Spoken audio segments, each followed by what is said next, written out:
I think there's something very defeating about realizing that you are smarter and more rational than 90% of the world, and that you can't do anything about the fact most people aren't able to see what you do.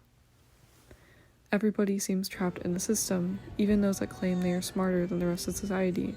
You watch them make the same mistakes and contribute to the same problems anyways. They stick themselves into categories. They choose dead leaders from the past to worship. They bicker and they argue over philosophy, religion, politics. They destroy, they take, and give very little back.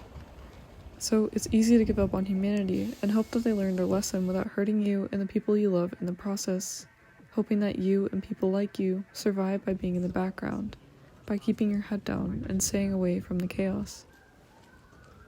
The thing is, if you love humanity, the idea of humanity, then anything that happens is hurting what you love, what you truly can't give up. By doing so, you betray yourself. You force yourself to watch without acting, when you know if you had the power to, you would do everything to fix this. You let others suffer without help, whether or not you think your help would have done anything at all. Maybe it's because you know trying is pointless, perhaps also because you know that power comes from numbers, and there's no means to collect those who can try with you. You can get everyone on board with one movement, one idea, but they also have their own, and the moment things are settled, or before it even can be, infighting and conflict breaks out.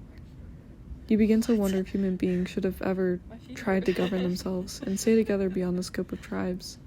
It seems in no scenario that any empire has succeeded. No country has a perfectly congealed history. You can never truly gain all of humanity on your side, not even to face the common goal of creating a peaceful, prosperous world. Human beings just simply don't live long enough to understand the patterns, nor long enough to relax.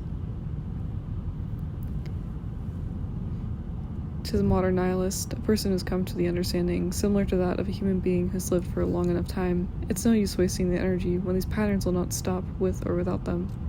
I consider them akin to the ideas of nihilism, stoicism, or hedonism, but I still know to disregard the rigid boxes of ideology when it comes to describing theirs. It's not one set of rules or principles or ideas. It is somewhat vague, hanging understanding that has a shared ultimatum. Modern society must collapse to be transformed. Something extremely bad has to happen before change for the better can occur.